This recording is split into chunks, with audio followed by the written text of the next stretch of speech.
Alright, I'm gonna be sure. Down syndrome.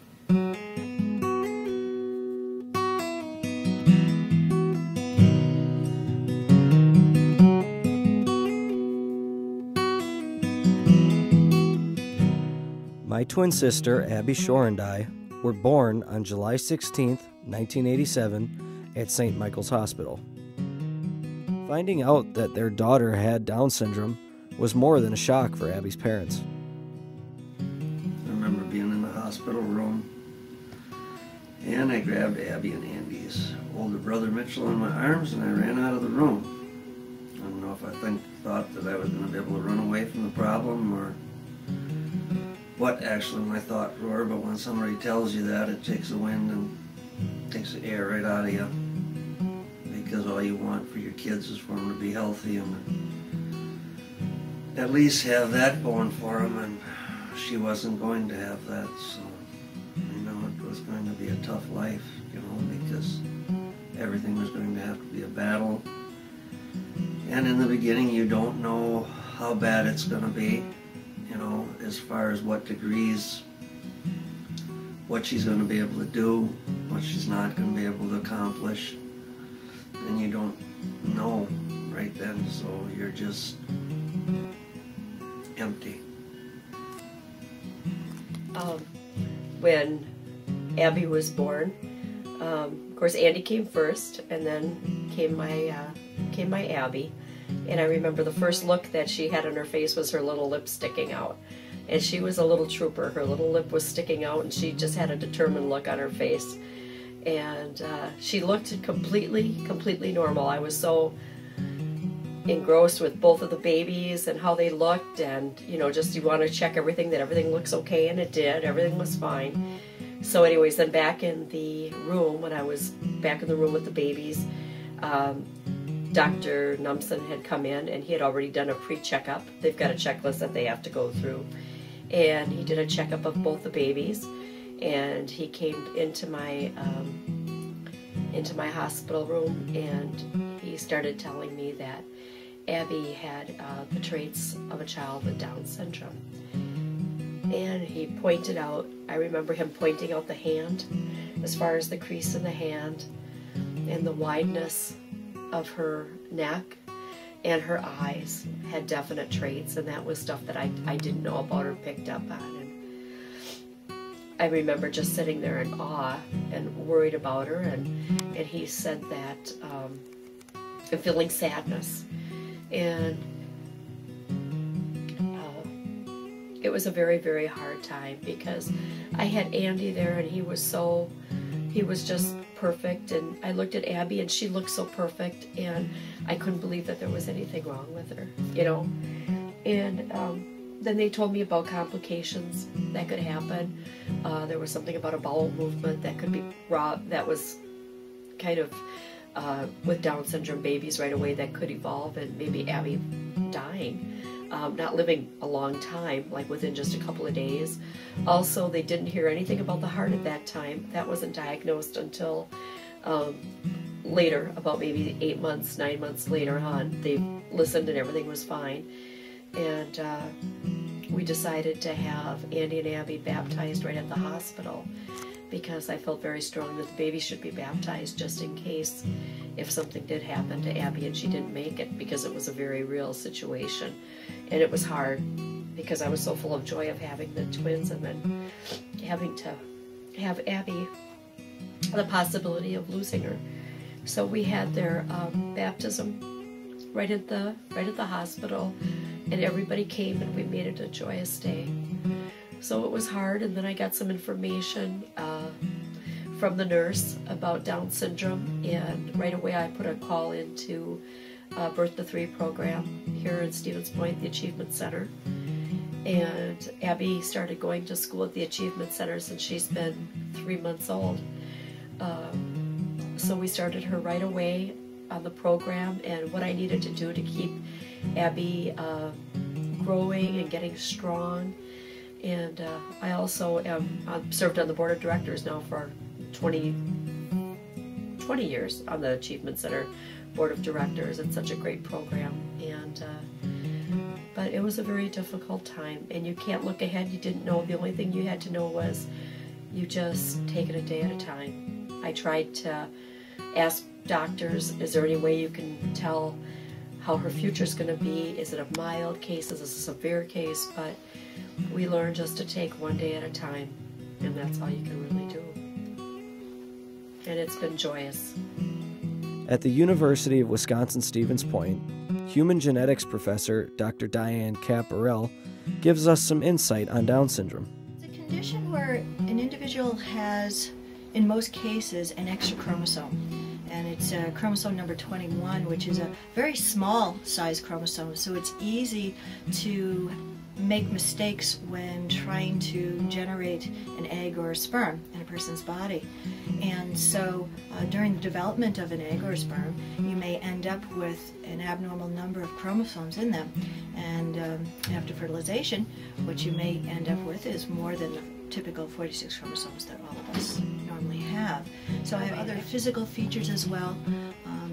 For example, a flattened face, a wide tongue, so it makes it difficult for them to talk normally. They're more stocky in stature, but also athletes who are with Down syndrome, and their personality seems to be very, very gentle, kind, happy, but they take what you say very literally. Saying a joke they may not understand, let's say, telling them to do something bad, they may end up doing it, but they are the most pleasant and kind individuals, so their personality is very sweet. However, if they can get frustrated, they can show their frustration a lot more, so they can tend to be a little bit more emotional. Part of Abby's weekly routine is going to work at St. Vincent's thrift store. St. Vinny's has been around here in this area for a good 25 years or more, and my understanding is even as far as 20 years ago they were helping people with disabilities come in. People who work with Abby say that she is a wonderful person to be around, and quite the little worker. Well, Abby has started with our books in our children's library. As you know, little fingers mess things up a lot, so if it weren't for the volunteers, especially people like Abby, there's no way we would get that section organized, items out that are sellable, and the more we can get out that we can sell, the more we can help the community, and Abby has done a wonderful job in restocking the kids' books. Abby is a very good worker. Abby is really pleasant, and I think from what I see and when we talk that she enjoys her work and really realizes the importance of straightening up the books so that they are easy to look at for other people so they can be sold. And then she also does a very good job dusting the glassware. She's very careful with it and puts it back where it was originally at, and just has a really good attitude on that. She is very diligent in her work here. I kind of chuckle because sometimes I have found in working with people with disabilities, they really do keep their nose to the grindstone. They know what they need to do and they just focus on that and keep going. And sometimes I think employees could take a tip from that. Along with her volunteer work at St. Vincent's, Abby is also actively involved in Special Olympics, where she competes in basketball, bowling, and swimming. Everyone's views on life are different, but Abby Shore's views are the ones that I think should be admired. I think Abby views life like everybody wishes that they could view life. Abby is happy. She doesn't, I think too far in the future about anything. It's basically what her schedule is as of the day and what she's got going on. If she's got busy stuff going on, she's happy to be with her friends. Abby lives a very carefree life, and she's a very happy person. And her view of life and what makes her happy is being with other people. And that's really all she really asks about, is to be with people. And it's not material things. The one thing is that she's happy, you know, and that's the blessing part of it. Oh, she's never going to have to compete, you know, I mean, for a job in the real world. I don't know if she's ever going to know the heartaches. She's just, when she competes in basketball, I guess she does the best that she can.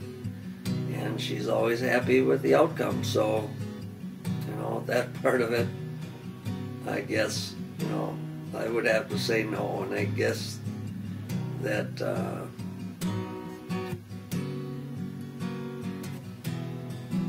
Abby has fun. She enjoys most things, you know, and I guess that's to her advantage. Abby gets to enjoy things that, you know, Abby's one of the most happiest people I've ever seen. There's very few things that can bring her down. Yeah. And that's one of the things I'm thankful for, is that she doesn't have to go through a lot of stuff that a lot of people have to go through. She's very content with her little world, and she's happy in it. Yeah. Some people would say that Abby Shore is not normal, but she would say different. Do you know that you have Down syndrome, Abby? Nope. Are you happy with your life? Mm-hmm. Yeah. Are there ever times when you're not happy with your life? Nope. Nope. In Abby Shore's mind, she doesn't think that she has Down syndrome. She thinks that she is normal. Just another happy girl without a care in the world. You don't think you have Down syndrome? Nope. No. Do you think you're normal? Mm-hmm. Yep. You're just a normal, happy girl? Mm-hmm. What do you say when people say that you have Down syndrome? I don't have it. When people look at Abby, I think that they feel sorry for her or make fun of her under their breath. But what they don't realize is that this is a girl who has no worries, no cares, and is one of the nicest, most happiest people in the world. If people could step into her mind for just a day, then maybe they'd see that and even learn something too. Dad, there's one following Mitchell. Dad, look at Mitchell's dad. Hey, Dad. Dad, look over there. No, Abby, say I like. Say I like puppies. Put your head down, Abby. Dad. There you go. Look at Daddy. Puppies. Dad, look at me. Yes, Daddy is. I like puppies. Keep going. I like puppies. Give him a kiss. Oh, there. Oh, here comes another one. Ah.